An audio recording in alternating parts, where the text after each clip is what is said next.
Qaçqınların və məcburi köçkünlərin işləri üzrə Dövlət Komitəsinin təşkilatçılığı ilə Qaradağ rayonu Müşfiqabad qəsəbəsində keçmiş məcburi köçkünlər üçün salınmış yaşayış kompleksində Böyük Qaydışda Bərabərlik adlı maarifləndirmə tədbiri keçirilib. Dövlət Komitəsinin sədr müavini Fuad Hüseynov tədbiri giriş sözü ilə açaraq bildirib ki, Böyük Qaydışın əsas məqsədləri Qarabağda və Şərqi Zəngəzurda dayanıqlı məskunlaşmanın iqtisadi fəaliyyəti reinteqrasiyasının təmin edilməsidir. Bu sahədə Dövlət Komitəsinin üzərinə vacib və məsul vəzifələr qoyulub. Komitə əhalinin yeni yaşayış şəraitinə adaptasiya olunması üçün reinteqrasiya tədbirlərinin təşkili, məcburi köçkünlər arasında aparılacaq sosioloji sorğu əsasında əhalinin geri qayıdışı ilə bağlı ilkin proqnozların hazırlanması ilə də məşğul olur.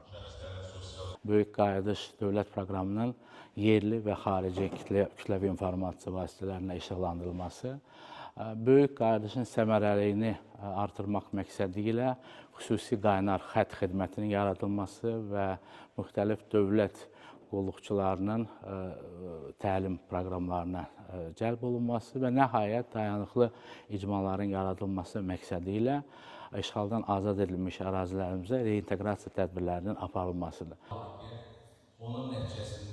Tədbirdə çıxış edən Anamanın maarifləndirmə və zərər çəkənlərlə iş şöbəsinin müdiri Ramil Əzizov işğaldan azad edilmiş ərazilərdə icra edilən geniş miqyaslı humanitar mina təmizləmə fəaliyyəti barədə ətraflı məlumat verib. O, doğma yurda qayıdan əhalinin partlayıcı sursatların təhlükəsi ilə bağlı maarifləndirilməsi istiqamətində zəruri tədbirlərin həyata keçirildiyini bildirib.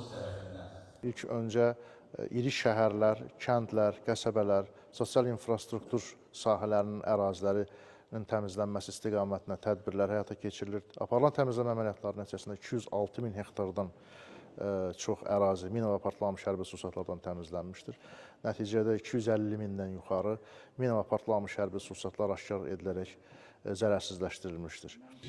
Dövlət Komitəsinin nümayəndələri tədbir iştirakçılarının çoxsaylı suallarını cavablandırıblar. Qeyd edək ki, tədbirdə keçmiş məcburi köçkünlərə dövlət tərəfindən nəzərdə tutulan güzəşt və imtiyazlar, sosial müdafiə tədbirlərinin qanunvericilikdə nəzərdə tutulan başa çatma müddətləri, müddətin axımı, habelə bunun qanuniliyi və zəruriliyi məsələləri, eləcə də onları maraqlandıran digər hüquqi məsələlərlə bağlı məlumat verilib.